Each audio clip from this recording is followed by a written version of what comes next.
Hey, hey, it's Naomi Wolf again. Please let me know if you can hear me now. It's 10 Steps to Fascism. In the comments section, let me know if you can hear me. The microphone did not pick up the last time I was posting. So, testing, testing. If you can hear me, tell me. If you can't, tell me, and we will take it from there. So, I was saying, wonderful. People are saying they can hear me. I was saying that in this video, which I'm reshooting because it was going viral and people were taking it out of context, I want to be absolutely clear that while I'm talking about the medical pandemic of coronavirus, um, it is a real medical emergency. It is something we all need to do everything possible to get under control, do appropriate things in terms of health, masks, social distancing, and so on. But what I'm going to be explaining is how nonetheless, and here I really need you to be grown-ups, and I need you to keep two thoughts in your mind at the same time, right? Something can be a real emergency, a real pandemic, and be used, exploited, as crises are, by elected officials and leaders in advanced democracies to strip us of the last of our liberties as citizens. So this is not medical policy, all right? I'm asking you just to think about civil liberties. And then the medical policy should flow out of an enlightened, free electorate thinking together about a crisis, all right? What I am warning you about is that the policy is not coming from citizens. It is not coming to us in the way that people create community policy, even about very serious medical emergencies in a crisis. It is coming to us the way leaders assign social policies in a closed society. So if everyone really truly understands that, I am not anti-mask, I am not anti-vax, I am calling your attention to where the policies are coming from, how they're being rolled out, and noting that the way decisions are being made is the way decisions are being made in closed societies. And so what that means is when the pandemic is over, these policies are not going to go away. And under cover of this medical emergency in various countries, including Australia, Great Britain, that just had enabling clauses, which were literally how the National Socialists in the early 30s seized power lawfully. They are enabling clauses that do an end run around the parliamentary process. In Australia, the aspects of the parliamentary process have been weakened. New powers have been given to unelected committees. And in the United States, you're starting to see the same things from the left and the right. This using of the crisis to create central decision-making about economies, about trillions of dollars, about what winners or losers are in an economy, which is exactly what a socialist or a totalitarian or a fascist society does, right? Is that there is no distinction. That's the definition of fascism between government and corporations. You're seeing power grabs that are completely typical of closed societies, but completely uncharacteristic of open democracies. So everyone is scared. And I just want to say, I'm scared too, right? Fear makes us not think clearly.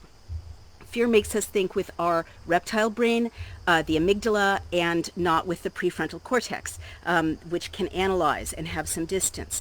So I am here to remind you, please, to use your prefrontal cortex in thinking through what's happening right now, because what I'm going to tell you is that we are being misinformed about precedent when it comes to how free societies have managed infectious diseases.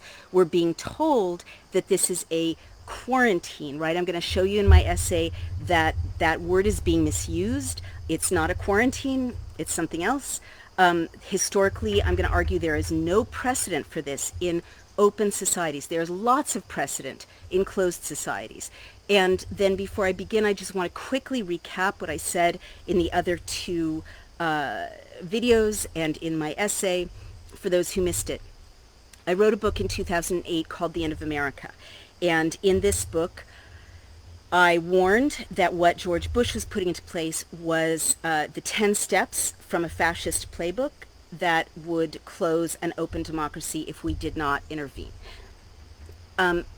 He was not alone. It's not a partisan issue. Obama built up that fascist edifice with all kinds of encroachments on liberties, from putting Americans on a death list and killing them through extrajudicial killings, Anwar al-Awlaki and his son, to a war on whistleblowers, to a surveillance state, and that in turn, and the National Defense Authorization Act of 2012, which gives any president the power to detain and hold anyone without charge or trial.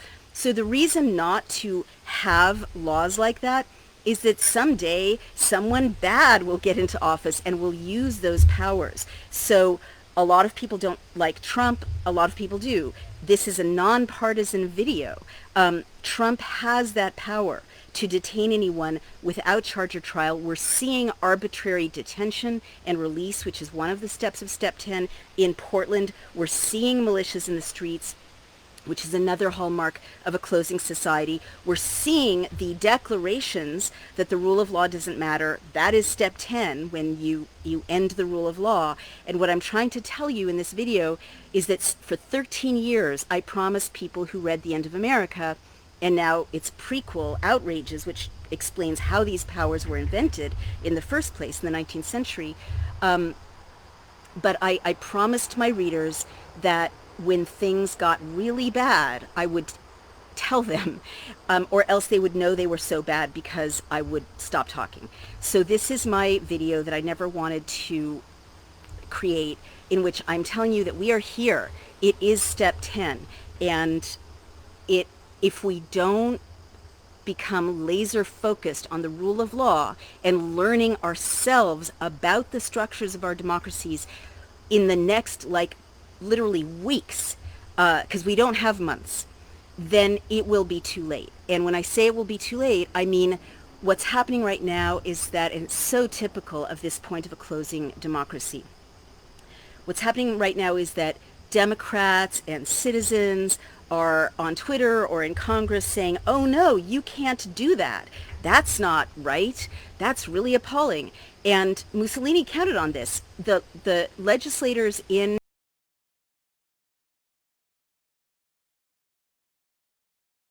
the Italian parliament kept legislating. They kept meeting. They kept saying, no, we'll pass a vote. And meanwhile, Mussolini was assembling his his black shirts in groups at the voting booths. He was beating up and intimidating legislators, and it was over. So they were still doing the democratic dance when the fascist playbook was already underway. And that's where we're at. It's already too late. And what I said in the last video is, it's not too late to take positive action, but it's too late if you keep thinking we're in a functioning democracy here in the United States. You're making a fatal mistake. We're more in what is a civil war on citizens and on democracy. We just don't realize that we're at war. So very fast forward, and I really want to stress, I call for peaceful action. One of the things that's being set as a trap is the instigation of violence on both sides. In order to save our democracy, we have to be completely non-violent. That Trump is creating traps of whipping up violence on both sides, and then he's going to say, look, things are so unstable, things are so violent, we have to have emergency decrees. There can't be a counting of the votes in the normal way. There can't be the rule of law. That's my prediction for what's going to unfold closer to the election. According to history, I'm going to tell you, and you're not going to like it, but I have to tell you and be honest, in the next few weeks, and I already started predicting this, and it's already coming true as I predicted, and it's not because I am a Cassandra or psychic, it's because these steps in a closing society are 100% characteristic. You can count on them. There will be more and more instability.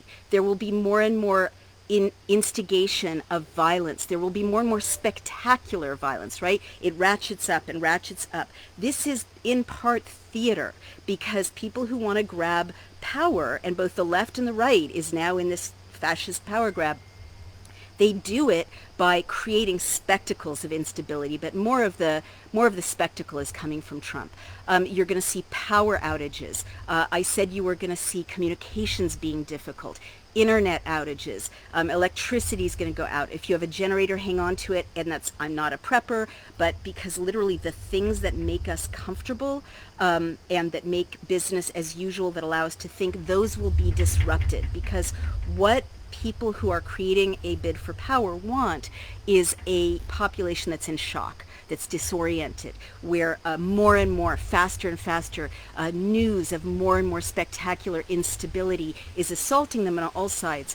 Military call that tenderizing the enemy, and that is where we are. So we need to meditate, we need to stay clear, we need to stay nonviolent, and we need to focus on strengthening ourselves, our families, our communities, and our nation, and the rule of law in a very peaceful, concentrated way, to not be swept into the chaos that is going to lead to the end of our democracy. So now let me go to step 10, the essay. And this is what I want to tell you. So I said that we're being given a euphemism that allows for the various power grabs, and that is the COVID-19 pandemic. And again, it is a real pandemic. I really wear a mask. I'm really sitting here in the middle of the woods. You know, I really think everyone should wear a mask in public places. But what I'm going to be explaining now is that no pandemic has unfolded, even including very fatal ones, with the state controlling people's movements rather than people voluntarily controlling their own movements. There are some restrictions in the past, but never anything like this, okay? So this is totally unprecedented. So national leaders are using the term quarantine to refer to acts of closing down economic activity in whole states and even nations, and of restricting all citizens' travel to and from entire state lines or across borders to countries.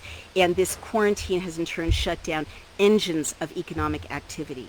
So I really want to stress, I know this is valuable medically, right? I don't doubt that this is valuable medically.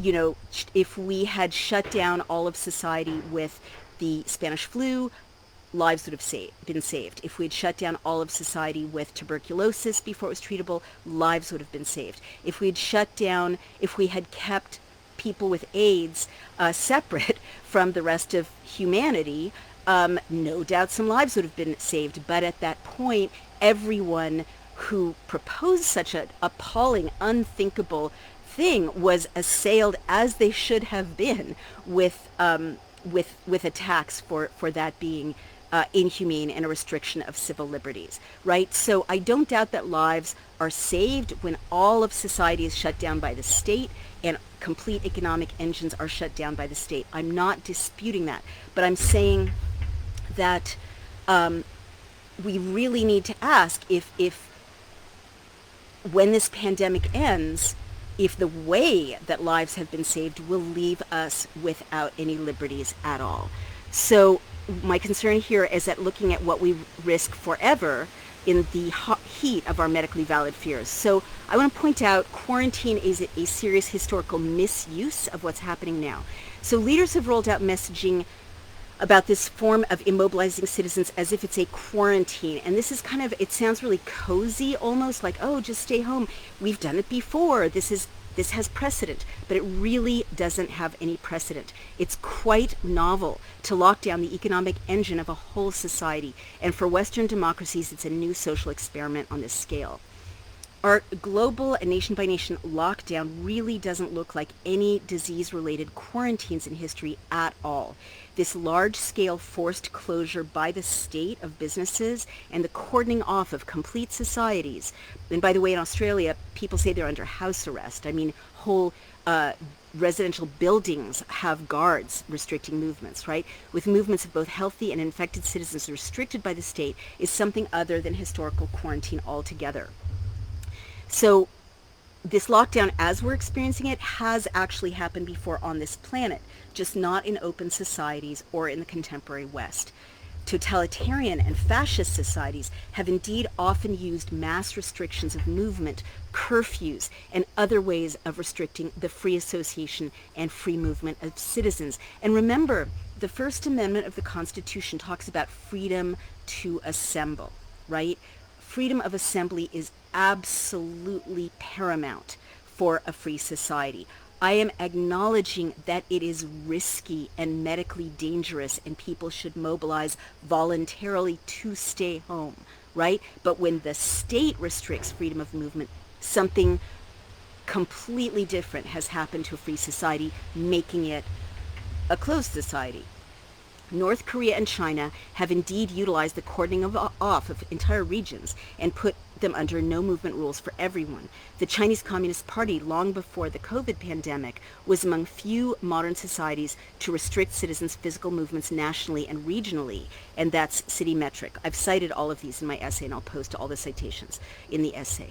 As dissidents escapees from North Korea report, North Korean nationals have also long been unable to move freely around their country without proper documentation, even for family visits. Now, Europe is not immune to this restriction of movement in the past. It has seen such regional and national, quote, lockdown too, but that was in countries that suffered from fascist leadership. In 1935-36, for instance, the passports of Jews in Germany were restricted, and that's from the British Library. Eventually, restrictions on leaving the country would keep Jewish Germans from escaping altogether. From 1939 to 1941, laws imposing various increasing restrictions on the movements of Jews put members of the Jewish community into effective lockdown as citizens within the larger German society. And by the way, infection, and it's real infection right now, I do not doubt that, but infection as a metaphor was a frequent trope used by anti-Semitic literature about the threat of Jews intermingling with Aryans.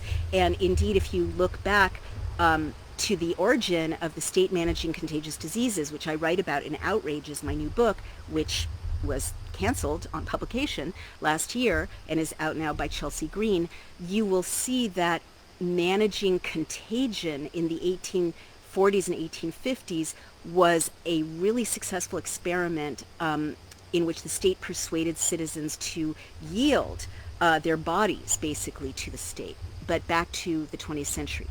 These laws prevented Jews from entering certain neighborhoods and from traveling on buses.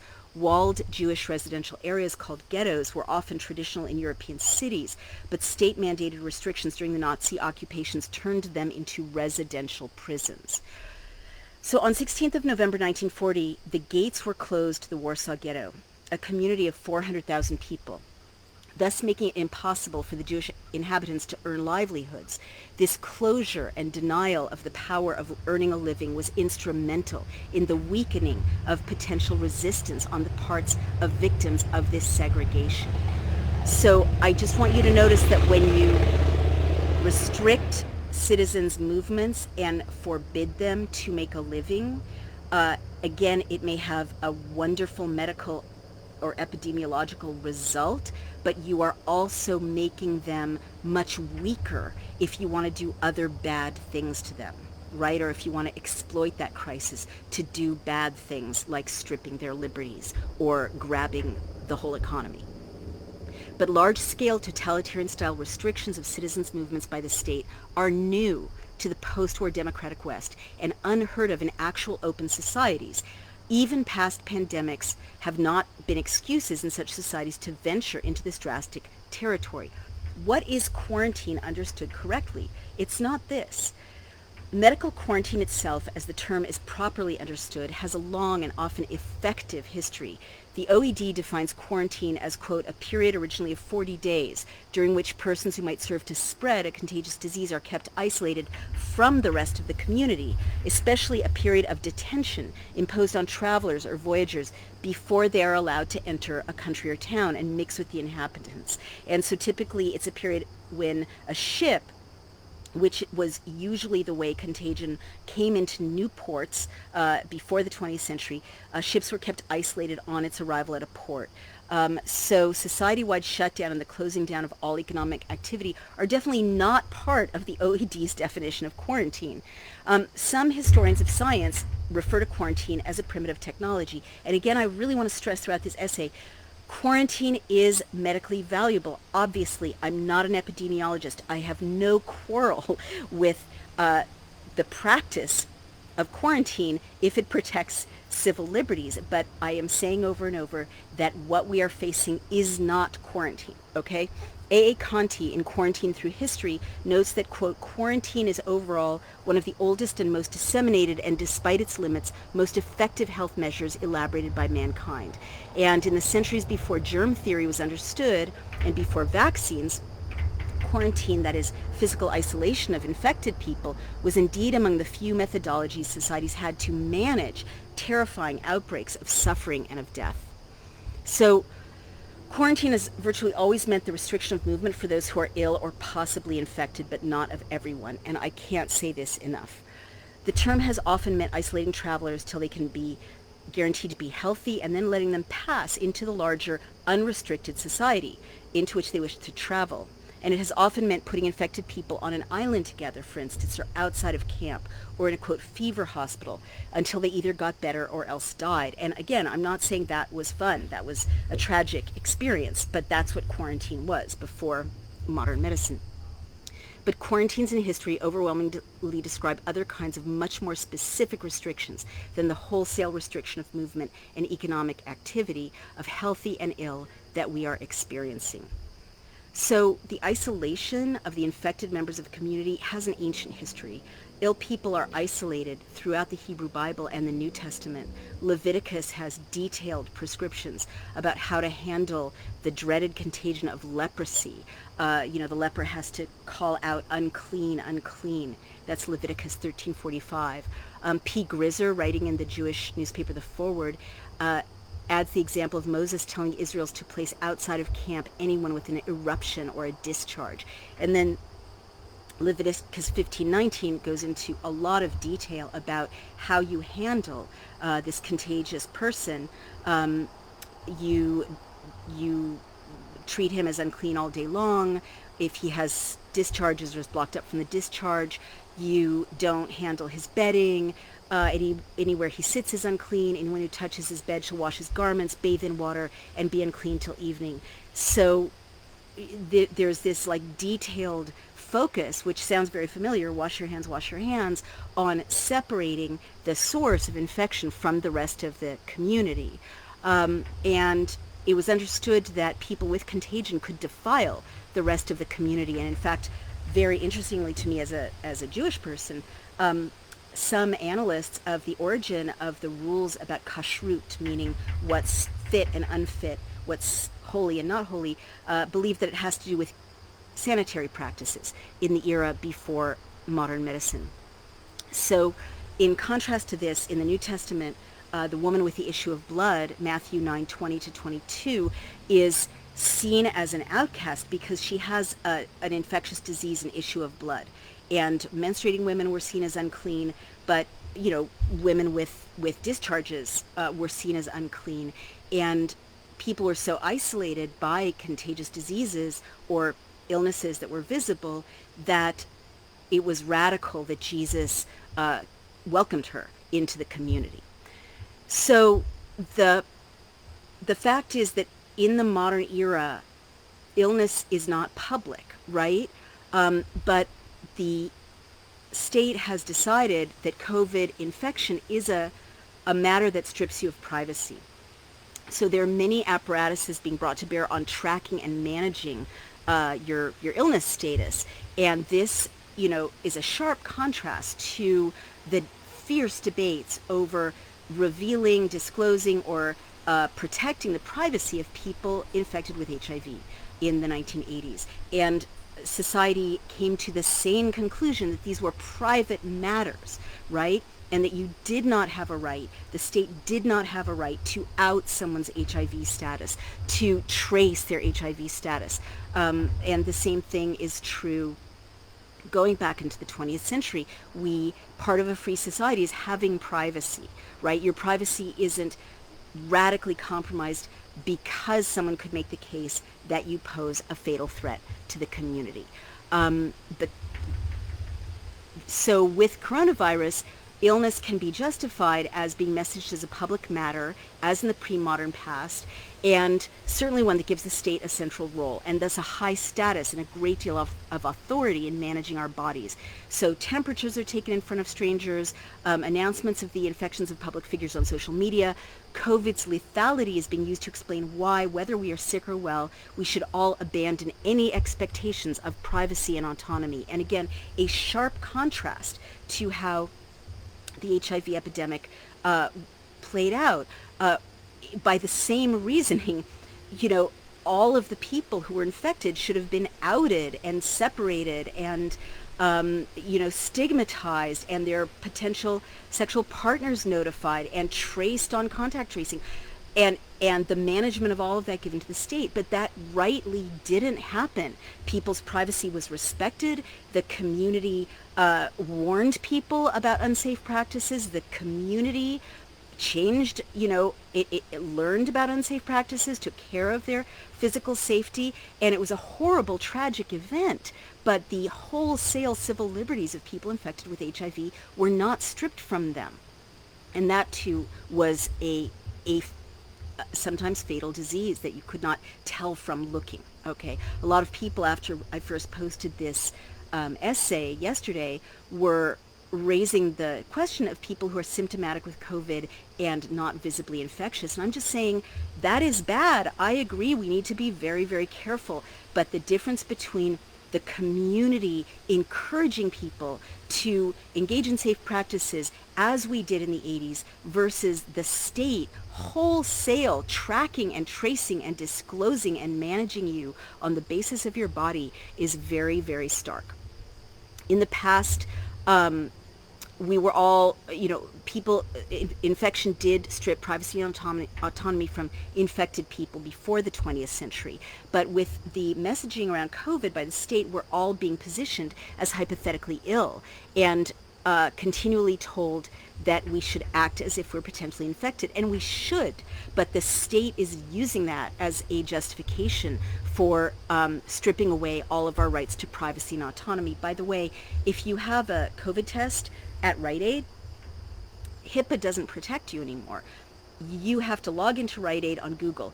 Google has terms and conditions that I read when a loved one took that test that has you give up your right to privacy, and the data can be sold according to the terms and conditions to third parties. So your privacy is done, right? Your DNA is gone. It's public. You have no right to privacy with Rite Aid's HIPAA tests. And when I called Rite Aid and said, why are you not obeying HIPAA privacy law, they said, we're helping the government. And they didn't have an answer as to why the sign-in was on Google, handing over your data to Google. The downside of this, beyond its potential medical value, which I acknowledge, is that this can create a public category of second-class citizens whose bodies are going to determine their potential in life. And all of us can be managed soon by the threat of losing options due to what we do or don't have in our bodies. I'm going to skip ahead about the way that school children in Massachusetts are not being allowed to go back to school unless they've had flu vaccines. I am not an anti-vaxxer. I believe in science. I believe in vaccine. But I want to clearly say that the way the state is usurping the role of parents in deciding the medical treatment of children in order to allow them to go to public school is a gigantic... I want you to move away from the question of, is this or is this not a good idea medically? and go to the larger question, because maybe it is, right? Go to the larger question. This is not coronavirus vaccines, which don't exist yet. It's flu vaccines, right? Massachusetts is saying your child has to have this in their body before they can come to school. I vaccinate my kids. I have vaccines. I am not an anti-vaxxer, but I want you to think big picture, that for the state to say that, it is literally a hair's breadth than for the state to say how many kids you can have, whether you need to be neutered or have your tubes tied, forced sterilization, DNA manipulation, all the different ways that the state can and will mediate your body and your kid's body if we let this kind of power grab under the fear and distress and instability of coronavirus, right? Parents in a free society decide the medical treatment of children. Quarantines were used by various communities in the Middle Ages, of course, as the Black or bubonic plague wiped out millions of people in Europe in the 14th and 16th and finally at the end of the 19th century. This is the origin of the term quarantine. It comes from quarantina, the 40 days that travelers were isolated, as I mentioned. So the Black Plague killed 2/3 of the people in Europe, and authorities removed sick people to plague hospitals, later called fever hospitals, as I mentioned. And I mentioned also islands of the infected. There's a mass grave on a Venetian island, which could be called the first disease quarantine colony, called a lazaret. And these islands were part of how Venice managed to survive wave after wave of pandemic or epidemic, waves of plague. When the plague struck the town, everyone sick or showing any sign of a suspected symptom were restricted on the island till they recovered or died, says the anthropologist Luisa Gambaro. So again, it would not have been fun. And I sailed to one of those islands, and it is absolutely haunted, and it would have been a terrible thing. But as distressing and tragic as it is to separate the ill, Venice as a whole did not stop its entire economic activity or keep healthy Venetians indoors along with the ill. In the 1620s and 1630s, Britain quarantined ships, but again, Britain did not bring its marketplaces to a standstill or keep healthy people inside with those who were sick. And that is arrival from abroad, plague quarantine, and concepts of contagion in 18th century England.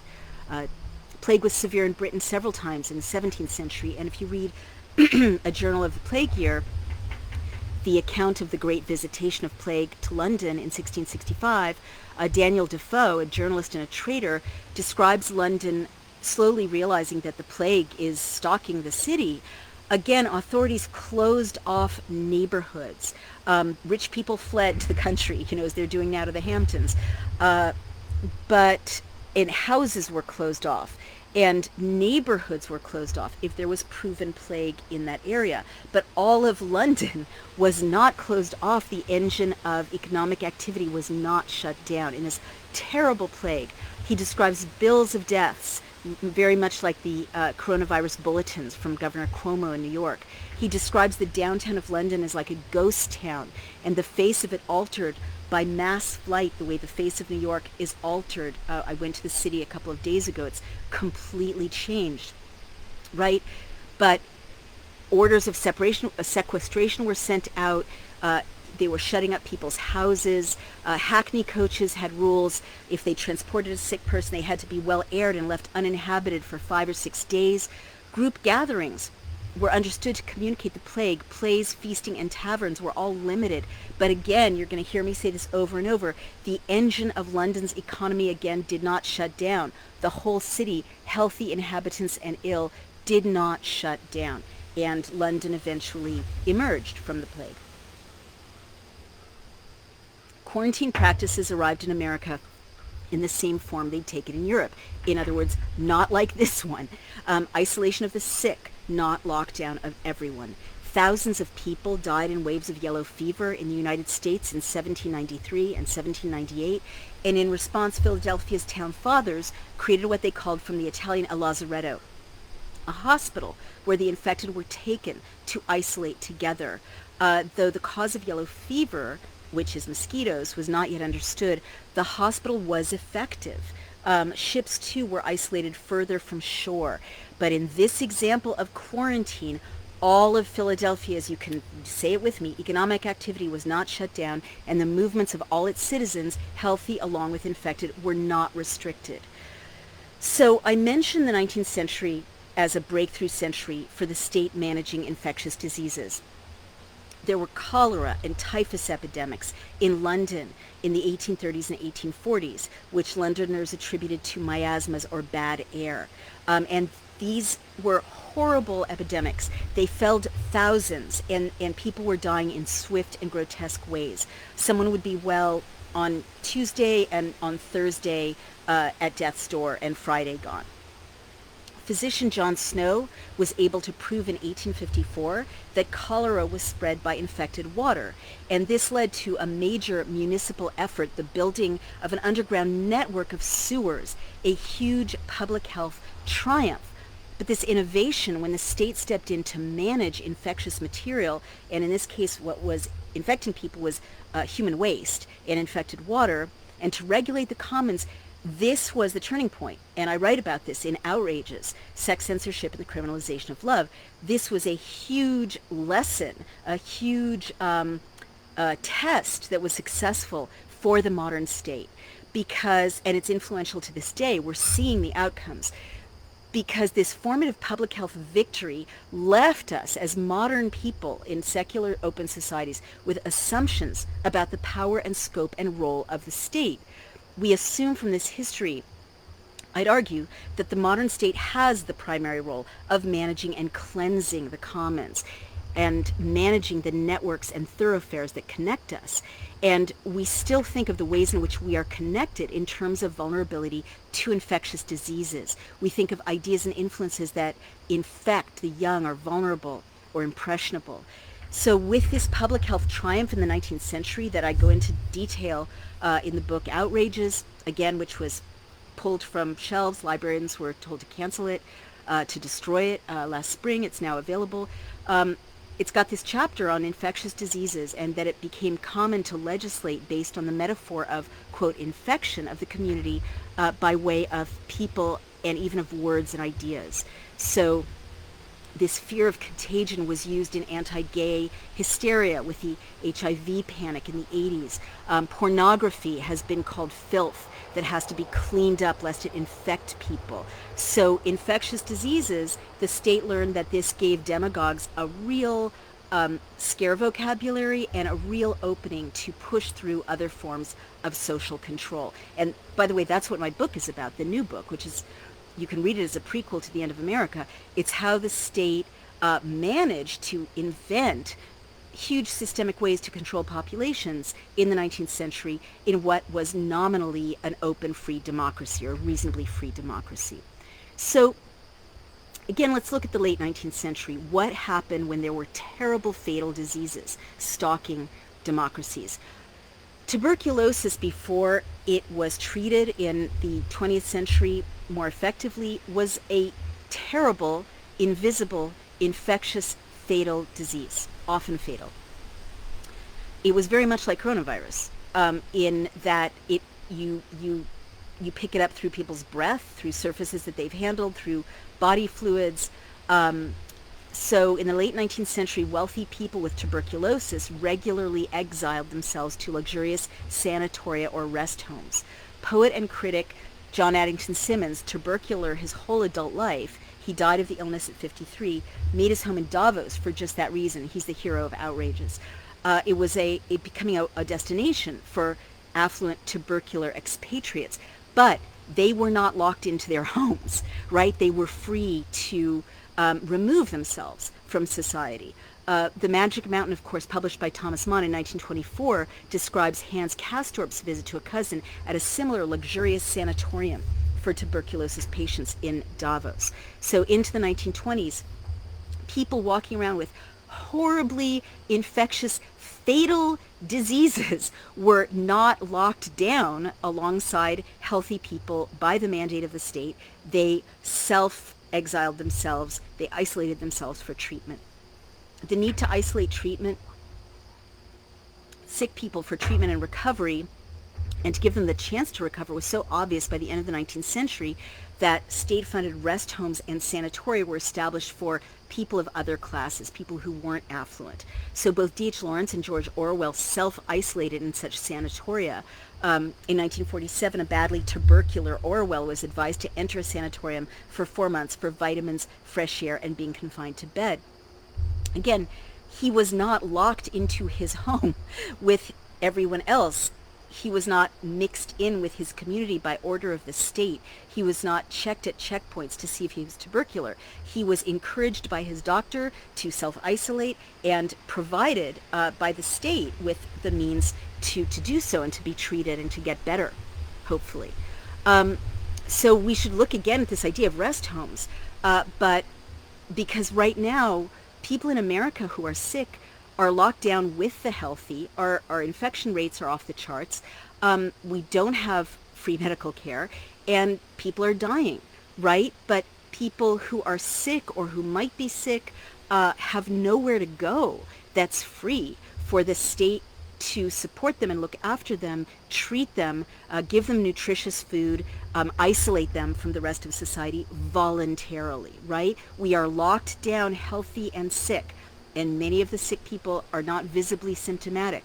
And so this mixing of healthy and sick, which is totally atypical, right, of quarantines past, is leading to spikes and spikes and spikes. What there isn't is what there has been in the past, what there was, during the HIV crisis, what there was during the crisis of tuberculosis and the Spanish flu. There isn't a voluntary campaign to voluntarily encourage people to self-isolate and to give them the resources, or to engage in safe sex practices in the case of HIV, to give them the resources, the help, the support, the medical treatment, the drugs, and so on, to address the pandemic, address the infectious diseases, right? But never before has a whole society been locked down. Whatever national policies our leaders create in this pandemic, it's important that we not be misled. Staying home sick with well and statewide or nationally restricted movement is not a time-honored medical practice, but a drastic social experiment which has been tried at scale only in closed societies. And again, I really want to say, I'm aware that wholesale restriction of movements of people in a pandemic is likely to save lives. And I think people should voluntarily restrict their movement and not have large gatherings and avoid large gatherings and wear masks. I really want to be clear about that. The difference is who is making the decision. Never, ever, ever in a quarantine has a whole society been, quote unquote, locked down, restricted by force. Let me add one other thing. In the furor and upset and fear and isolation caused by lockdown, what is absolutely happening in a number of major democracies is that new policies and laws are being put in place while we're at home and can't really look into it, or do anything about it, that will mean that when we surface, there will be no more democracy. That's what's happening. You see it in Australia. Parliament was disbanded, right, at the beginning of the lockdown. They didn't continue to meet on telecommunication platforms. And then when they reconvened, as I mentioned, an unelected cabal of coal interests and industrialists with no accountability to the people was given a great deal of decision-making power. In New York City, where I used to live before coming here in the pandemic,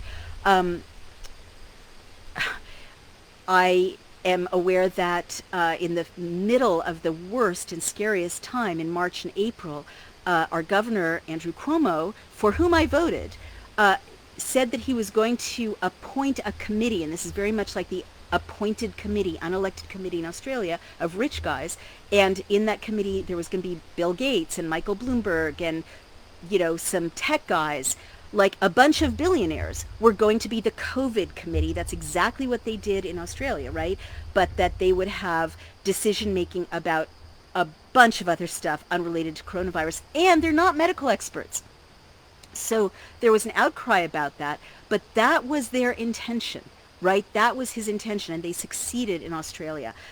Again, I can't stress this enough. In Australia, on social media, people are videoing, little old ladies who are not wearing masks, sitting peacefully in isolation with each other on a park bench, being harassed and having their phones taken away forcibly and intimidated by police.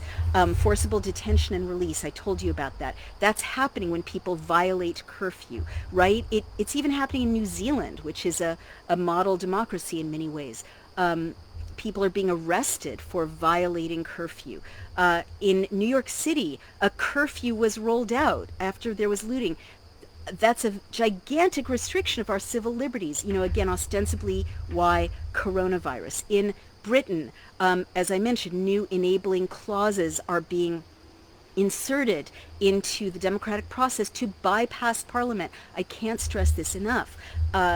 You can go on and on. We actually read the coronavirus bill in March that Parliament was proposing. It was the very beginning of the pandemic, of the lockdown.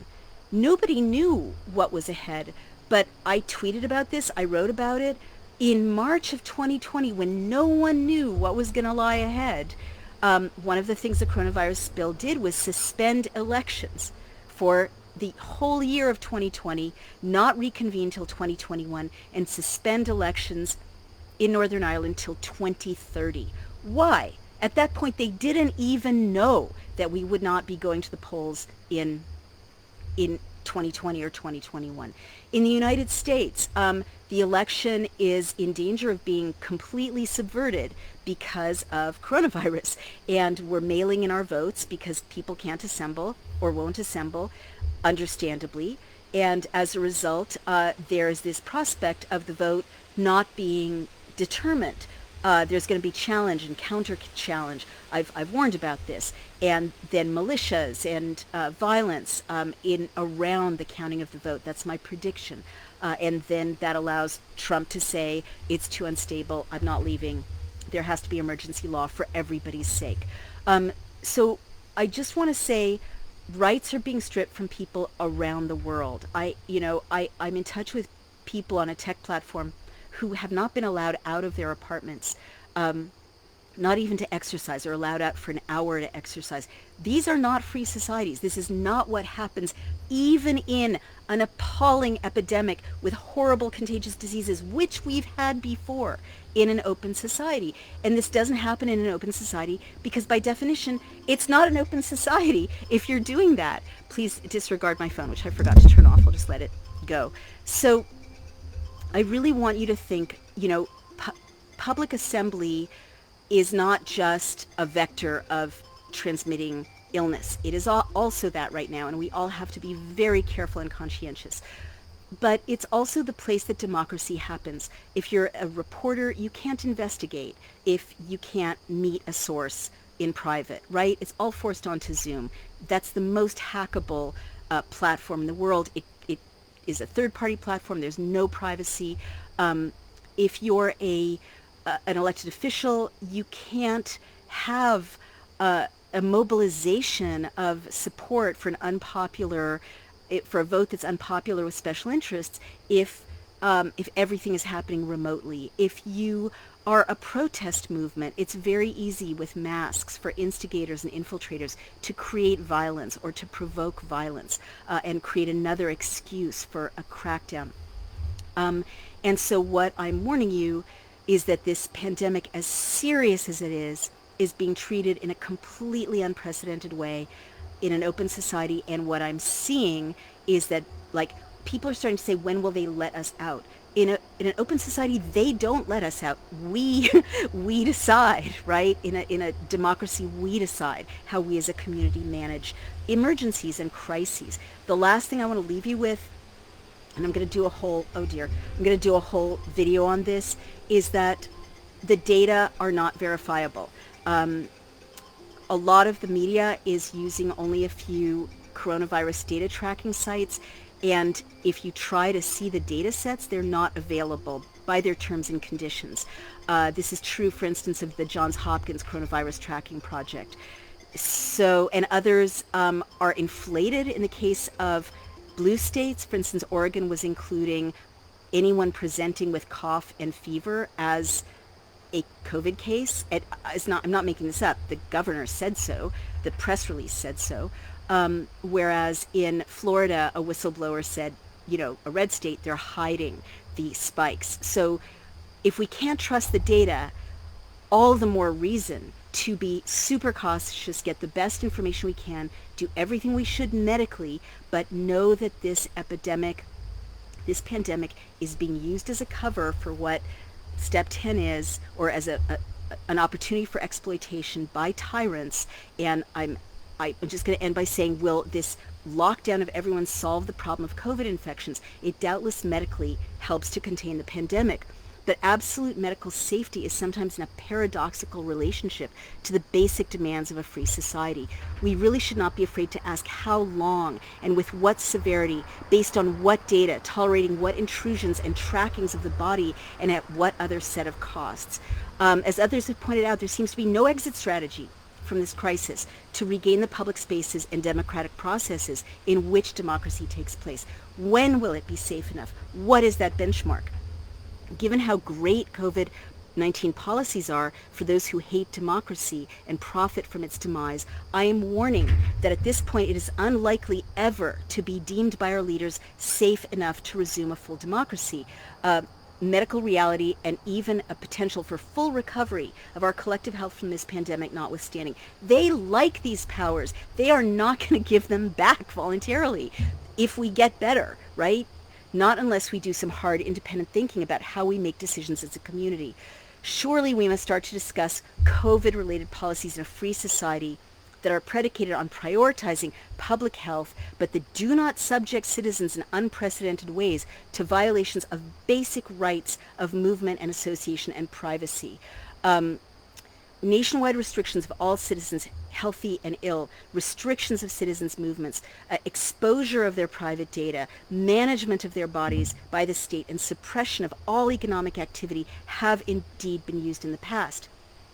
But these edicts on this scale have not been used in the past to solve the problem of infectious diseases. Rather, they have been used in the past to solve the problem of democracy itself. So thank you for listening. This is Naomi Wolf. The book is The End of America, Letters of Warning to a Young Patriot, which I basically updated just now, and the prequel, which is out now after having been canceled and pulled from shelves last spring, is called Outrages, Sex, Censorship, and the Criminalization of Love. And you should read them as a prequel and then a modern warning, and now this three-part series, and this essay is my third update to this process of stripping us of our civil liberties. So let's see any questions or comments. Paid trolls are in force. I'm sorry to hear that. Darlene says she's conveying what a fascist society looks like, drawing lines within our current society and hoping to protect a complete fascist takeover. That is true, Darlene. Not COVID-19 policies and procedures. Thank you so much for saying that. I can't say that enough. You are right. People keep asking, and it's the wrong question to ask. What's your medical recommendation? What's the medical policy? That's a symptom. That's medical policy should flow out of a strong democracy. It should not be imposed by totalitarians, even if it's great epidemiology. So I want you first to regain society and regain democracy and fear totalitarian power grabs, and the medical decisions that flow out of that will be informed by science and transparency. Patsy says, OFFS, more hysteria.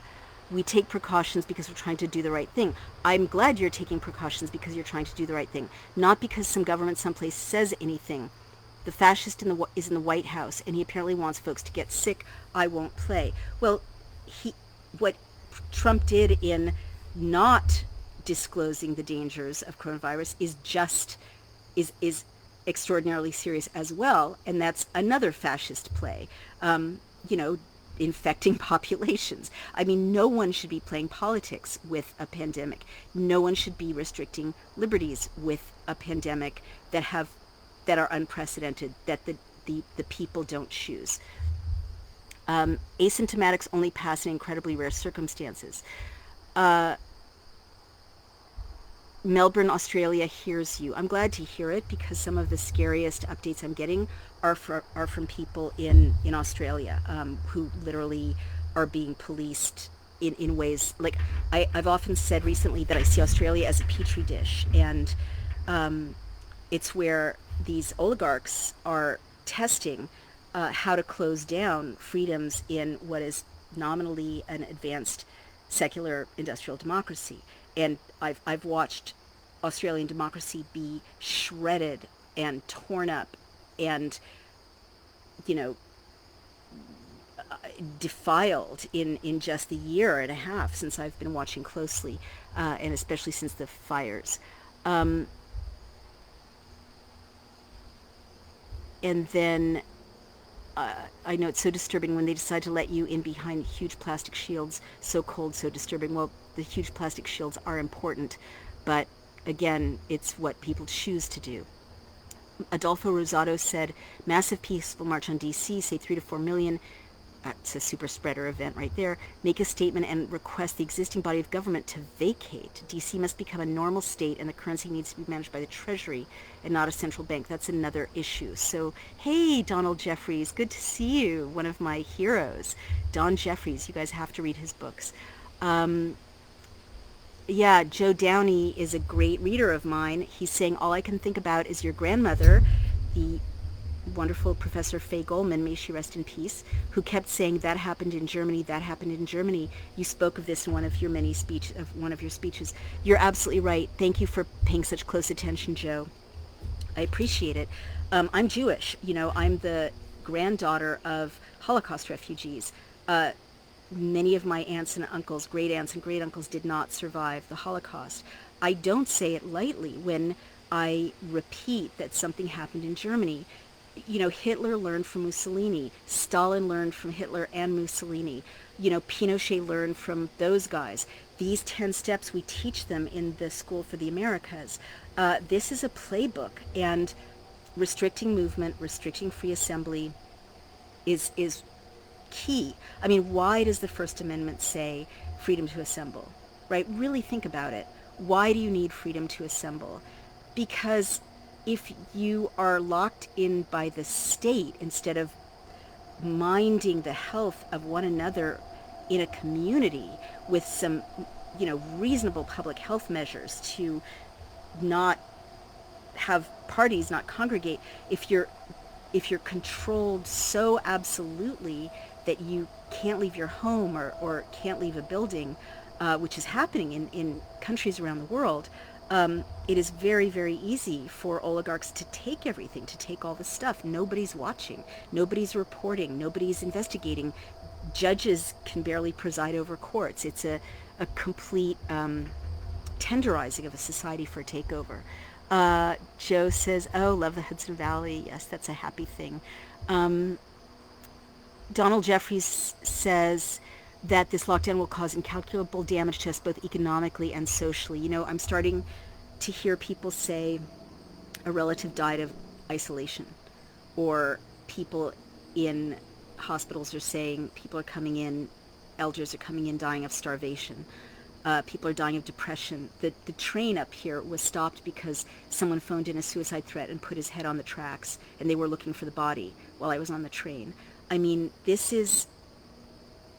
is a terrifying pandemic, and loss of hope is also terrifying. This is how journals sound in the early days of a closed society. People giving up, people losing hope, people turning inward.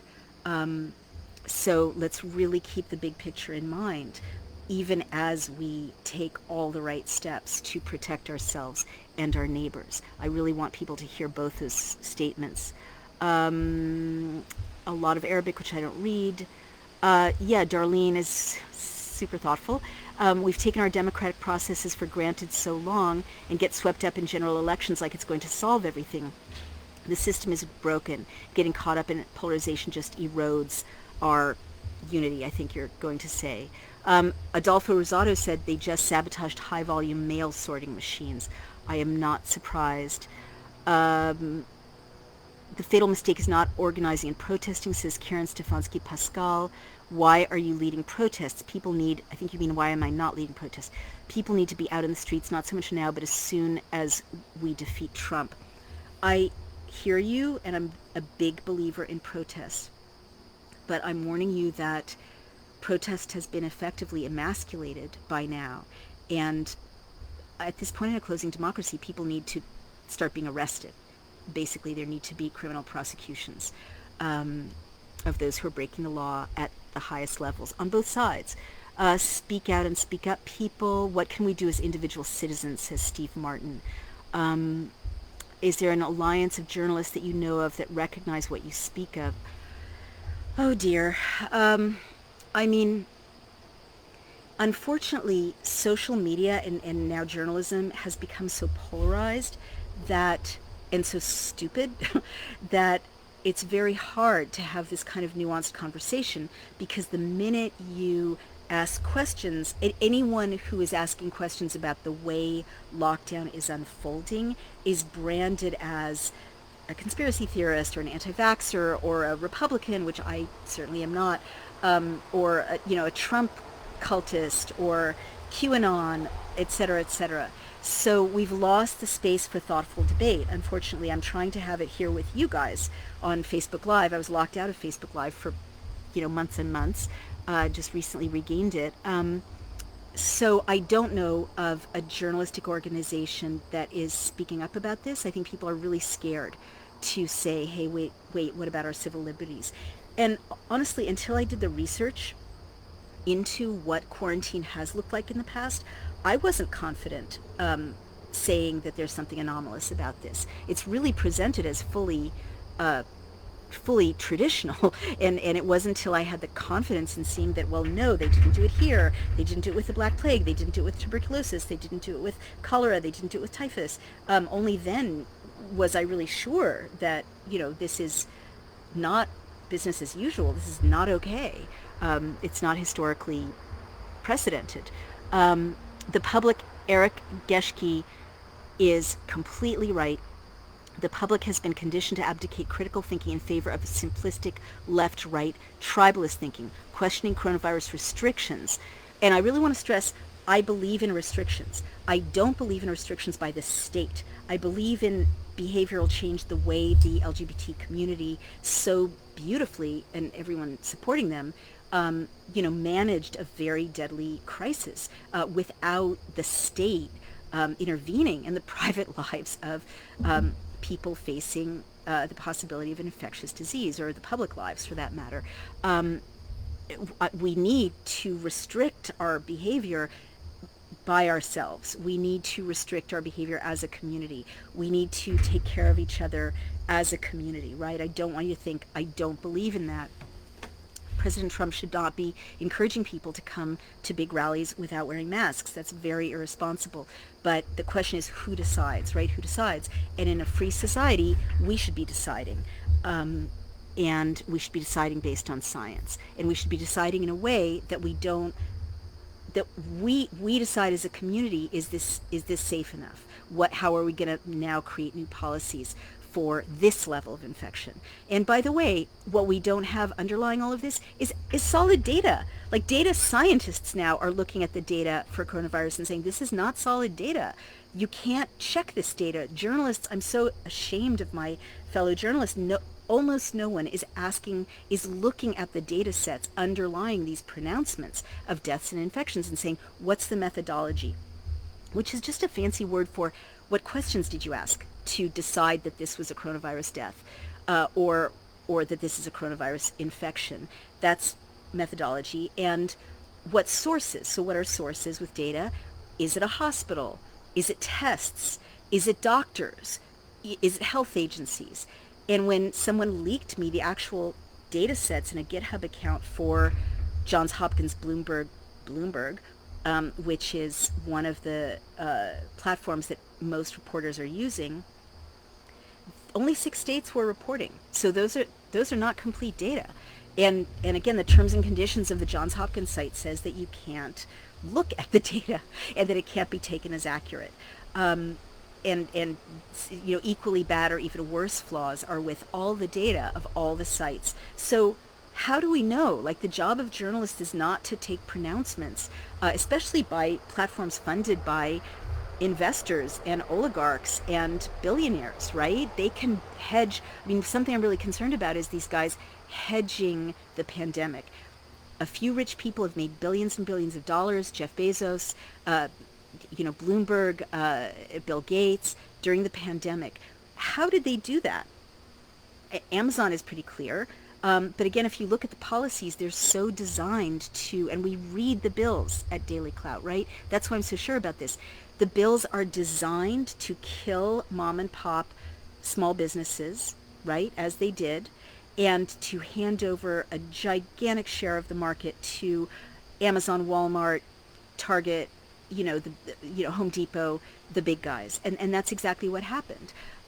If you read the bills, none of the small businesses got enough money to survive in time. But big businesses got redefined as small business and handed billions and billions of dollars. And what kind of policy is this in New York State? When I went back to New York City, the landscape was completely changed because all those little quirky small businesses are gone. They died. All those little restaurants, all those little cafes, little boutiques, even like little shoemakers and little leather goods stores, they're gone. And what is in that real estate? Starbucks, TD Bank, Chase Bank, right? Those guys. And so I worry that the big coronavirus reporting sites like Bloomberg funded Johns Hopkins, if you are a rich guy and you just get to look at the numbers half an hour before they're made public, you can put a bet on those numbers for and make billions of dollars. And it's something the SEC should look at because it's insider trading, but it's perfectly legal. You're just aware of pandemic numbers that you funded. So we're really looking at a power grab on many levels now. And on that note, you've been very patient. I should probably let you go. Thank you for listening. Again, it's Naomi Wolf. I'll keep talking to you because you seem to want me to give you my impression. The book is The End of America. It's a bit out of date, so I'm updating with these videos, but it has the basics, 10 Steps to Fascism. Again, it's a bipartisan thing. And the new book is Outrages, Sex, Censorship, and the Criminalization of Love.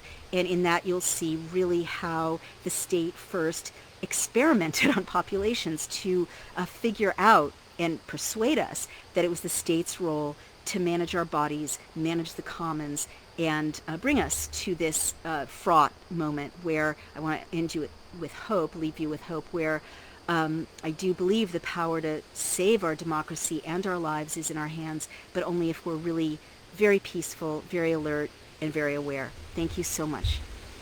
Take care. Be safe.